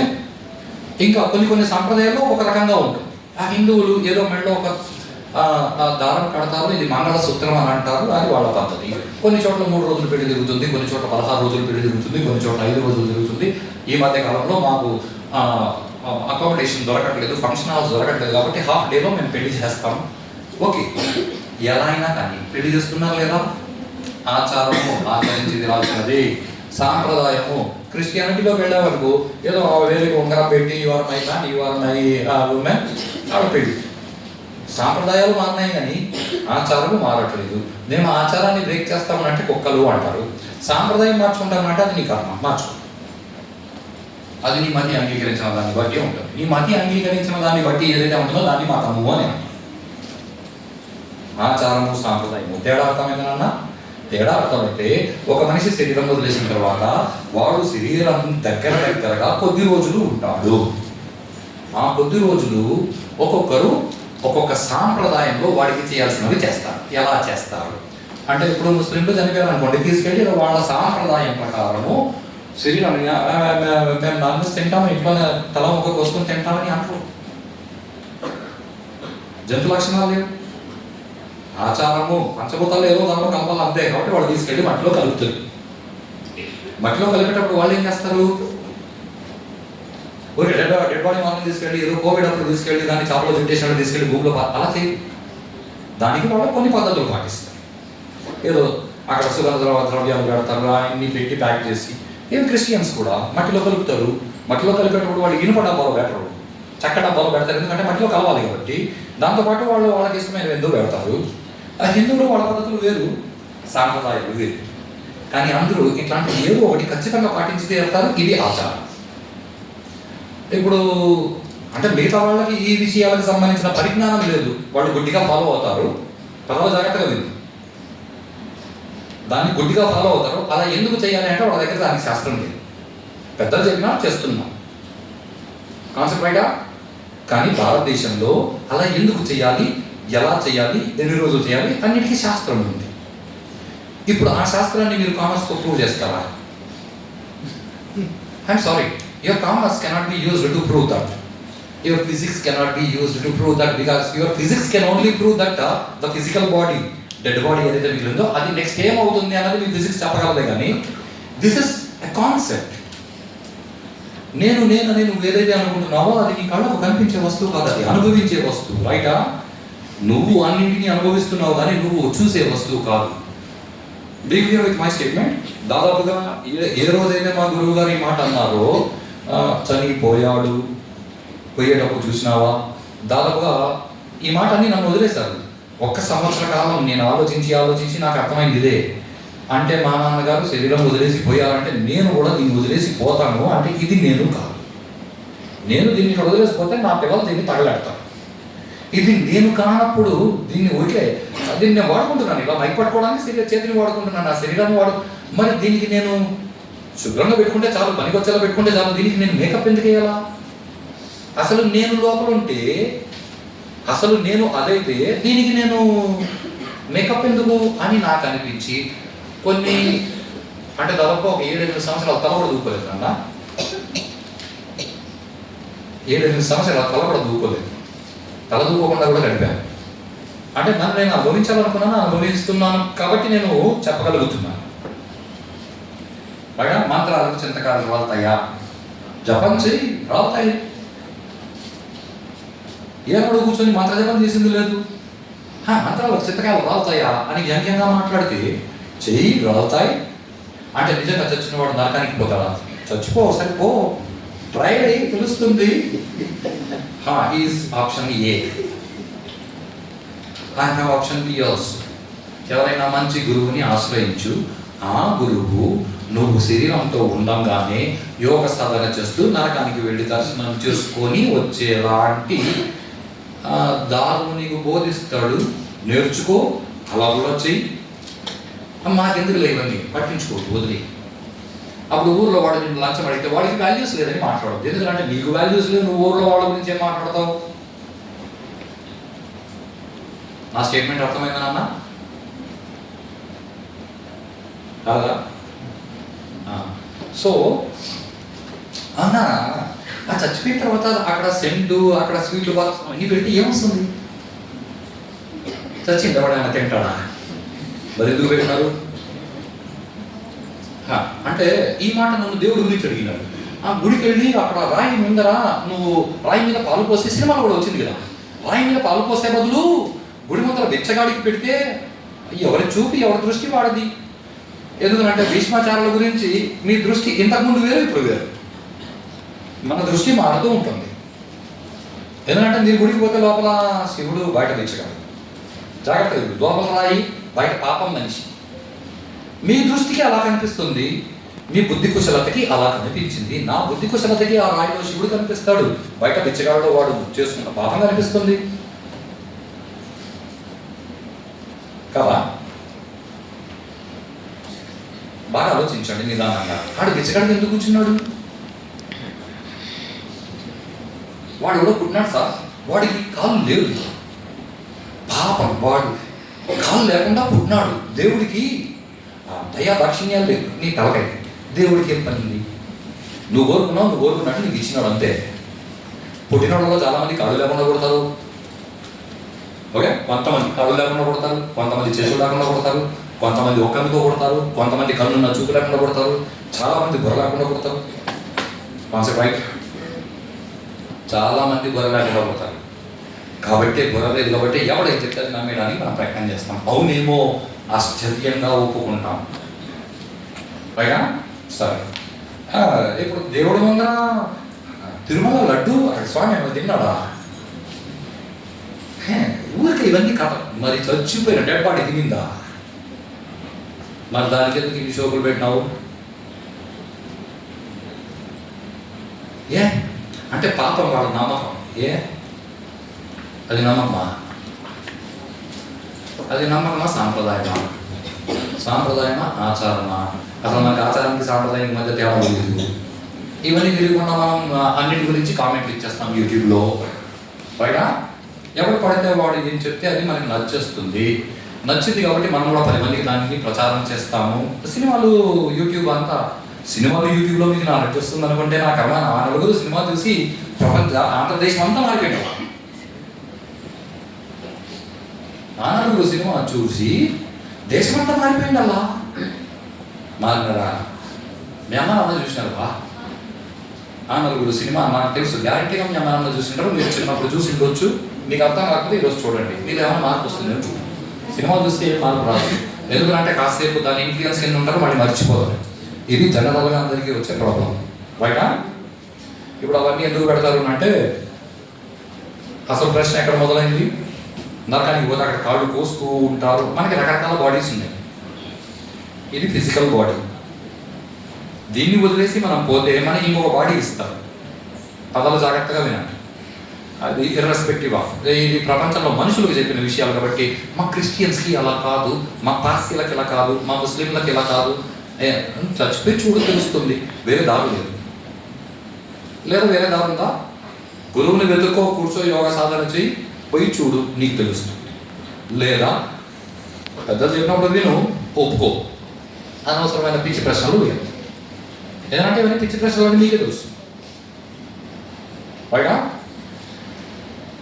ఈ శరీరం వదిలేసిన తర్వాత 12 రోజులు వాడికి శరీరం ఉండదు. ఇది ఫస్ట్ కాన్సెప్ట్. ఏం madam again one more human please. నాన్న ఇక్కడ ఫోర్స్ఫుల్లీ కెన్ కమ్ ఫార్వర్డ్. 12 రోజులు శరీరం ఉండదు. 11వ రోజు, 12వ రోజు, 13వ రోజు అప్పుడు ఇవి ఏవైతే అక్కడ మనం పెట్టినామో స్వీట్ బాక్స్, ఓకే, ఇక్కడ హిందువులు అయితే పెట్ట ప్రదానం చేసినాము, అన్న ముద్దలు పెట్టి అక్కడ పెడతారు. దాని నుంచి ప్రకృతి విషయాలని స్వీకరించి వాళ్ళకి ఎవరైతే జీవుడు శరీరం వదిలేసినాడో నేను అనేవాడు వాడికి ఒక దేహాన్ని ఇస్తుంది, కొత్త బాడీ ఒకటి ఇస్తుంది. దానిని పెండ దేహము అని అంటారు. అది మనకు అలా కనిపించింది. నా కర్మాన్ని బాగా పెట్టి ఒకటి కొడితే చంప మీద దెబ్బ తగిలి సార్ నొప్పి వేసింది అంటే నొప్పి చూది అంటే ఈ నొప్పి చూడలేదు, నువ్వు పెండ దేహాన్ని నువ్వు చూడలేదు. నిజంగా పెండ దేహం చూడాలా? శరీరం వదిలే నీ పెడదేహం, నీ పిల్లలు పెండం పెడతారు, పెడదేహం తయారవుతుంది, అప్పుడు ఓ ఇదే నా పెడదేహం అని డిసైడ్. లేదంటే పెద్దలు చెప్పేది concept. Okay okay. So then ఈ పెండదేహం will be existing for you for 1 year. ఓ సంవత్సర కాలం నువ్వు ప్రయాణం చేస్తావు. సంవత్సరం తర్వాత నువ్వు స్వర్గానికి నరకానికి పోతావు. అక్కడ పెండదేహం ఉండదు, అక్కడ వేరే దేహం వస్తుంది. నరకంలో అడుగు పెడితే అక్కడ ఇచ్చేదాన్ని యాతనా దేహం అని అంటారు. స్వర్గంలో అడుగు పెడితే అక్కడ ఇచ్చేదాన్ని భోగదేహం అని అంటారు. ఆ బాడీస్ వేరు, ఈ బాడీ వేరు, ఈ బాడీ వేరు, పెండదేహం వేరు, యాతనా దేహం వేరు. బయట ఇన్ని బాడీస్ ఉన్నాయి. అసలు ఈ విషయాలన్నీ మాకేం తెలియదు సార్, మా పెద్దలు చెప్పలేదు అంటే ఎంతవరకు ఎవరు ఇట్లాంటి విషయాలు పట్టించుకోవాలని అనుకోవాలి. ఎందుకంటే మీ దేశానికి బ్రిటిష్ వాడు పరిపాలించడం మొదలు పెట్టినప్పటి నుంచి ఇవన్నిటి మీద ఇలాంటి క్వశ్చన్లే రేజ్ చేయడం మొదలు, రాయికి పాలు పోస్తే అని మొదలు పెట్టినారు. అవునేమో అని మన లాంటి బుద్ధి లేని వాళ్ళందరూ అవునని అనుకున్నారు. మీరు నన్న ఏమైనా గుడికి వెళ్ళేవాడు ఉన్నారా? Very good. అలా ఏం లేదు. గుడికి వెళ్ళని వాళ్ళు కూడా దేవుడు ఉన్నాడా ఎందులో నా కర్మ అని అనుకుంటారు. నేను గుడి ముందర నిలబడుకొని చెప్పు కాలు గుడి గోడకి అనిచ్చాలా నిలబడుకొని గుడిలోకి జనాలు వెళ్తుంటే ఆయన తీసుకుపోతా ఉన్నారు అని నవ్వుకున్న మూర్ఖులలో నేను ఒకడు. మీ మూర్ఖత్వం చాలా చిన్నది, మా మూర్ఖత్వం చాలా పెద్దది. మా అమ్మగారు పిలిచేవాడు, రే ఈరోజు పంట గుడికి వెళ్తామని అంటే దేవుడు అన్ని చోట్ల ఉంటాడు అంటావు కదా, మరి గుడికి పోవాలన్నా అని అడిగినంత మూర్ఖత్వం ఉంది. లేదు, గుడికి వెళ్ళాలి అని అనుభవం మీద తెలుసుకున్నాను. ఇవన్నీ విషయాలు ఉన్నాయి. ఎందుకంటే ఇదేదో 2 రోజులు 3 రోజులు కూర్చొని పుస్తకాలకి నేను రాసిన విషయాలు కావు. చెప్తాను కదా, దాదాపుగా 30 సంవత్సరాల నుంచి వీటి మీద సాధన చేస్తుంటే నాకు అర్థమయ్యి నేను అనుభవించిన వాటికి కావాల్సిన అప్రూవ్స్ని వెతికి అప్రూవ్స్ని అన్నింటినీ కోట్ చేస్తూ రాసిన సైంటిఫిక్ పేపర్స్ ఇవన్నీ జర్నల్స్లో ఆల్రెడీ పబ్లిష్ అయినాయి. ఇవన్నీ ప్రూవ్డ్ థింగ్స్, ఇవన్నీ అనుభవజ్ఞులు ఒప్పుకున్న విషయాలు బయట. సో పేపర్స్ డౌన్లోడ్ చేసి చదవండి, మీకు మీ జీవితాల గురించి తెలుస్తాయి. నేనే చాలా పెద్ద సైన్స్ గురించి, ఫిజికల్ సైన్స్ గురించి, కెమికల్ సైన్స్ గురించి నేను మాట్లాడట. నేను రాసిన పేపర్లన్నీ నువ్వెవరు, నేను అనేది ఏంది, నేను అని నేను ఎందుకు అనుకోవాలి, నేను శరీరం అని అనుకుంటే ప్రాబ్లం ఏంటి, నాకు 3 బాగాలేదు, 3 అంటే ఏంటి, ఎలా తయారవుతుంది, బయట చాలా చిన్న చిన్న విషయాలు. శాస్త్రం ఎంత గొప్పగా చెప్తుందంటే, ఇప్పుడు ఎవరైతే ఇక్కడ పిండ ప్రదానం చేసి 12 రోజులు కార్యక్రమాలు చేస్తూ ఉంటారో ఆ కార్యక్రమాలు చేసేటప్పుడు 9 రోజులు కార్యక్రమాలు చేస్తారు నాన్న. ఇది చాలా ఇంపార్టెంట్ విషయం. 9 రోజులు each day is equal to 9 months in your mother's home. తల్లి గర్భంలో 9 నెలలు గడిపినట్లు. ఇది చాలా ఇంపార్టెంట్ విషయం. ఏంటంటే తల్లి గర్భంలో 9 నెలల్లో ఏ నెలలో శరీరంలో ఏ బాడీ ఏర్పడుతుంది అని కొన్ని లక్షల సంవత్సరాల ముందు బృహదారణ్యకోపనిషత్తు చాందోగ్యోపని వీటిలో అన్నింటిలో రాస్తుంది ఏ నెలలో ఏం జరుగుతుంది. మీరు గుళ్ళకి వెళ్తే కొన్ని గుళ్ళల్లో బొమ్మలు కూడా గీచిపెట్టినారు కలికాలంలో ఏ నెలలో ఏమేమి జరుగుతుంది కొన్ని లక్షల సంవత్సరాల ముందు రాసింది. ఈ మెడికల్ సైన్స్ ఈ మధ్యకాలంలో డెవలప్ అయ్యి కొన్ని విషయాలను ఒప్పుకోవడం మొదలుపెట్టింది అంతే. ఈ మెడికల్ సైన్స్ ఈ ఫిజిక్స్ ఇంకా డెవలప్ అవుతుంది అని ఒప్పుకోవడానికి ఇంకా సమయం పట్టొచ్చు. ఒప్పుకుంటే ఒప్పుకొని ఒప్పుకోకపోతే ఒప్పుకోకపోయి మాకు అవసరం లేదు. మాకు ఒక మెడికల్ సైన్స్ ఉంది, మా మెడికల్ సైన్స్ మాకు చెప్తుంది, దాని ప్రకారం అది అలాగే జరుగుతుంది బయట. సో దాన్ని ఎవరు ఆ మెడికల్ సైన్స్ కూడా దీన్ని ఒప్పుకోవాలి. ఎందుకంటే చనిపోయిన తర్వాత మనిషి ఏమవుతాడో అని కనుక్కోవడానికి దాదాపుగా 30 సంవత్సరాల నుంచి రీసెర్చ్ చేస్తున్నారు. ఇంతవరకు ఆ ఫిజికల్ సైన్స్ కానీ ఆ సైంటిస్టులు కానీ ఇది కనుక్కోలేకపోయింది. ఇక్కడ ఆల్రెడీ ఆ విషయాలు అందరికీ తెలిసిన విషయాలు. గొప్ప విషయం ఏమేంటంటే మీరు ఎప్పుడు చనిపోతారు మీకు తెలుసా, కానీ చనిపోతారనేది మాత్రం గ్యారంటీ కదా. అది కన్ఫర్మ్డ్ విషయమేనప్పుడు దాని గురించి ఏడవడం ఎందుకు? ఇది మొదటి క్వశ్చన్. రెండో క్వశ్చన్, అసలు ఎప్పుడు నువ్వు వారం తర్వాత చచ్చిపోతావు అని నీకు తెలిస్తే నెక్స్ట్ నువ్వేం చేస్తావు? అర్జెంటుగా ఈ వారం లోపల ఉన్న ఆస్తిపాస్తులన్నీ పిల్లలు తెలియదు మార్చేసి అసలు చచ్చిపోకుండా ఉండేది ఏమేమి చేయాలో అవన్నీ. ఇది మన భారతదేశం బతుకు కాదు. మన భారతదేశంలో ఇలాంటి రోజు ఒకటి వచ్చింది. వాడిని కూర్చోబెట్టి నువ్వు 6 రోజుల్లో ఒక చచ్చిపోతావు అన్నాడు. అన్న వెంటనే వాడు అర్జెంటుగా ఎట్లా చచ్చిపోతావు అంటే పాము కాటేస్తే చచ్చిపోతావు అని చెప్తే అర్జెంటుగా పాములోని పట్టుకొని వచ్చి నా ఇంటి చుట్టూ 10 మంది పాములో ఉండండి, నా ఇంటి చుట్టూ ఏమంటారు నిప్పు పెట్టండి, మంటలు పెట్టండి పాములలో. ఈ ఆయనకి ఏం చేయవాడు? మన దేశంలో మనకి పెద్దలు నేర్పించేది ఒకటే, నువ్వు పోతావు నీకు డిసైడ్ అయిన తర్వాత వాడేం చేసినాడు నువ్వు వదిలించి. వాడేం చేసినాడంటే వైద్యంలో పోయినాడు సుఖ బ్రహ్మని పట్టుకొచ్చినాడు. అయ్యా నీ కాళ్ళు పట్టుకుంటాను, నేను 7 రోజుల్లో పోతాను, 7 రోజుల్లో నేను పోతాను కాబట్టి ఈ 7 రోజుల్లో నేనేం తెలుసుకుంటే నేను సక్రమంగా పోతాను అది నాకు చెప్పు అని. ఆ సుఖ బ్రహ్మ 7 రోజులు కూర్చోబెట్టి భాగవతం నేర్పించినాడు. 7 రోజులు సప్తాహం అని అంటారు. ఈ 7 రోజులకి ముందు 7 రోజుల తర్వాత తేడా. పరీక్షిత్ మహారాజు సుఖబ్రహ్మ వచ్చిన వెంటనే మొట్టమొదటి రోజు అన్నమాట ఏంటంటే నేను చచ్చిపోతానంట అన్నాడు. 7 రోజులు భాగవతం విన్న తర్వాత అదే పరీక్షిత్ మహారాజు సుఖబ్రహ్మ చెందనంట, ఇప్పుడు నాకు తృప్తిగా ఉంది, నాకు ఏదైతే అనుభవానికి వచ్చిందో దాంతో నేను ఒక మాట చెప్తున్నాను, ఇది కలిగిపోతుంది, నేను హాయిగా చూస్తాను అంటే ఇది నేను కాదని అర్థమైంది భాగవతం వింటే.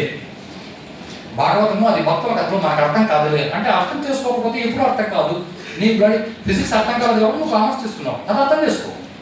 నేను కామర్స్ కూడా అర్థం చేసుకున్నాను అంటే నువ్వు రావడం ఎందుకు కాలేజీకి? ఏదో కూడా అర్థం చేసుకో, రామాయణం అర్థం చేసుకో, కుదరదు కదా భారతం చదువు, అర్థం కాలేదా భాగవతం చదువు, అర్థం కాలేదా ఏదో పురాణం చదువు, లేదా ఆర్గ్యులు అంటే పెద్దలు ఉంటారు వాడనడు ఏదో కూడా చెప్తారు, కొన్ని పద్ధతులు చెప్తారు, ఆ పద్ధతులు బుందరి కదు. అంతేగాని నేను దేన్ని నమ్మను అంటే నమ్మొద్దు. నిన్ను నువ్వు నమ్ముతున్నావు కదా. లాగు పెట్టి చాప మీద కొడితే నేను నిన్న నీకు అనిపిస్తుందా లేదా?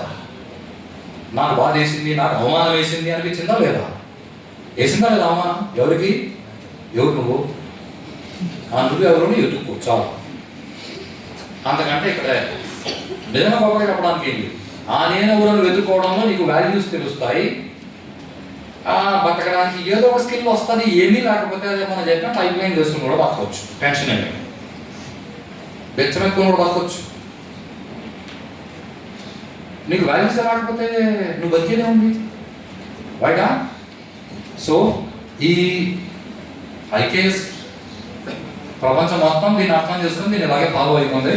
నువ్వు అసలు పేరు మార్చవచ్చు, వాడు పేరు మార్చవచ్చు. కానీ భారతదేశంలో ఏదైతే నాలెడ్జ్తో పనిచేసే పద్ధతులు ఉన్నాయో జ్ఞానము, విజ్ఞానము, వాల్యూస్ అండ్ స్కిల్స్ ఇవి ప్రపంచంలో అందరికీ అవసరమే. మనిషి అన్న ప్రతి ఒక్కరికి అవసరమే. కాబట్టి మనుషులందరూ తెలుసో తెలియకో దీన్నే ఫాలో అవుతారు అనేందుకు ప్రూఫ్ నేను చెప్పుకున్న విషయం. ఆడెవడో నిలబెట్టి ఆడు గన్ను పెద్ద స్కిల్ ఉంది, వాడు అందరినీ చంపినాడు, వాడిని కూర్చోబెట్టి కొడితే మానవత్వం లేదా? నేను మనిషిని కాదా? ఇప్పుడు నేను మనిషిని కాదా?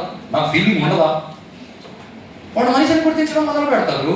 నువ్వు అదలుగో తెలిసి తాకినా తెలియక తాకినా కరెంట్ని తాకితే షాక్ కొడుతున్నది ఎంత సింపుల్లో నువ్వు దానికి Indian knowledge system, human values అని పేరు పెట్టి మనిషిని తీయలేదా?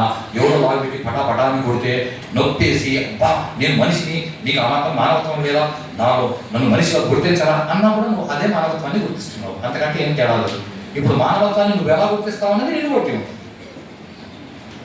కానీ నువ్వు మనిషి అని నేను గుర్తించిన దాన్ని నువ్వు ఒప్పుకో.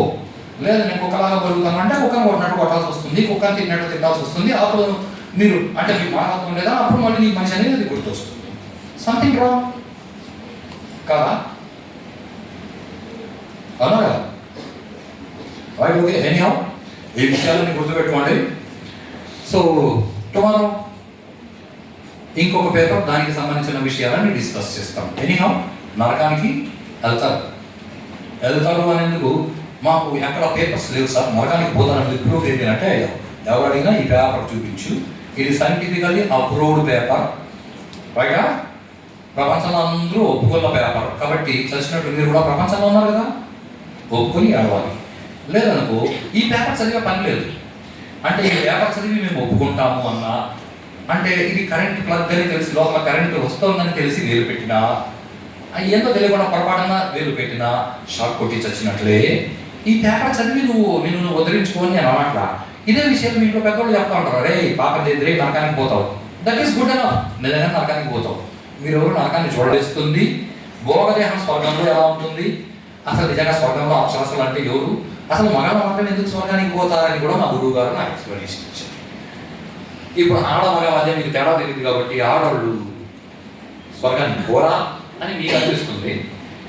అది వేరే లెక్క. అది ఎప్పుడైనా ఒకసారి డిస్కస్ చేస్తాం. ఆడంటే ఏమి, మగ అంటే ఏమి, ఆడాళ్ళు ఎవరు, మగాళ్ళు ఎవరు, రైటా? సో ఫైనల్గా ఓకే, శ్రద్ధగా వింటున్న వాళ్ళకి ఐ హ్యావ్ సమ్ క్వశ్చన్స్. నన్ను 2-3 రోజుల నుంచి వింటున్నారు కదా, మీకు ఏమనిపిస్తుంది? ఇవన్నీ పనికొచ్చే అనిపిస్తుందా, పనికి మాత్రమే అనిపిస్తుంది? పక్క అండ్ బీ క్లియర్. ఎవరెవరికి ఇవన్నీ మాకెందుకు అనిపించినాయో ఇప్పుడు కాకపోయినా ఫ్యూచర్లో ఇవన్నీ పనికొచ్చేటివన్నీ అనిపిస్తాయి కాబట్టి గుడ్డిగా విను. నేను ఇంత ఫోర్స్గా లేదు సార్, ఎప్పుడో ఒకప్పుడు పనికి వస్తాయి అని ఎవరైతే ఒప్పుకున్నారో వాళ్ళతో నేను ఇంత ఫోర్స్గా చెప్పట్లేదు. లేదు నాకు నిజంగా పనికి వస్తాయి అన్న, మాకెందుకు లేవి అనుకున్న వాళ్ళకి చెప్తున్నాను. చచ్చినట్లు ప్లగ్లో ఏం పెడితే చాలా కుడుతుంది. ఎప్పుడు కాకపోయినా ఎప్పుడో ఒకప్పుడు తెల్ల వెంట్రుకలు వస్తాయి కదా మీసాలలో, తలపైన. ఆ లోపల ఎప్పుడో ఒకప్పుడు ఇవన్నీ అనుభవానికి వస్తాయి. అనుభవానికి వచ్చినప్పుడు చచ్చినట్లు ఇవన్నీ ఒప్పుకోవాల్సి ఉంటుంది. అదేదో పెద్దలు చెప్పినప్పుడు దీన్ని ఒప్పుకోండి, అది తెలివైన వాళ్ళ లక్షణం, రైటా? ఈరోజుకి ఇది చాలు. రేపు మళ్ళీ ఇంకొక విషయంతో కలుస్తాం. ఇంకొక 2 రోజులు ఉంటుంది కార్యక్రమం. ఆ 2-3 రోజుల తర్వాత మళ్ళీ మీరు స్కిల్స్ డెవలప్ చేసుకుందరు. ఇక్కడ మీరు అర్థం చేసుకుంటున్న వాల్యూస్ని, వాల్యూస్ అంటే ఇక్కడ నేను నిజం చెప్పాలంటే ఏ వాల్యూ గురించి నేను మాట్లాడాను, నువ్వు మనిషివి అన్న మాత్రమే నేను గుర్తు చేస్తున్నా. మనిషి ఎలా బతుకుతాడు, మనిషి చచ్చినాక బతుకుంటాడు. మనకి హిందీ అర్థమయ్యే వాళ్ళు ఉంటారు. హిందీలో ఒక పాట పాడినాడు, మౌత్ అంత హై నహీ తో మౌత్ సే భీ క్యూ డరే. చావు ఈజ్ నాట్ యువర్ ఎండింగ్. ఎందుకంటే యు ఆర్ నాట్ బాడీ. అది నువ్వు అర్థం చేసుకుంటే చచ్చిపోవడం అంటే చొక్కా మార్చుకున్నంత ఈజీగా శరీరం మార్చుకున్నావు అంతే. చావు చివరిది కాదన్నప్పుడు నువ్వు ఎప్పుడూ ఉండే వస్తువువి. ఎంత చిన్న శరీరం ఉన్నప్పుడు నువ్వే ఉన్నావు, ఎంత పెద్దగా ఎంత నువ్వే ఉన్నావు. రేపు పొద్దున్నే పళ్ళు ఉడిపోయి అంత వయసు వస్తుంది, నువ్వే ఉంటావు. జుట్టు నిలిసిపోతుంది, నువ్వే ఉంటావు. శరీరం వదిలేసి కూడా నువ్వే పోతావు, ఇంకో శరీరం తీసుకుని మళ్ళీ పడతావు. అంతకంటే ఇంకేం లేదు. ఆ శరీరంలో పుట్టిన ప్రాబ్లం ఎక్కడంటే ఇది నేను అని నువ్వు అనుకుంటావు, దాని నుంచి బయటపడదు. ఇది నాది అనుకోవడం మొదలుపెట్టి, అది వాల్యూస్ అంటే.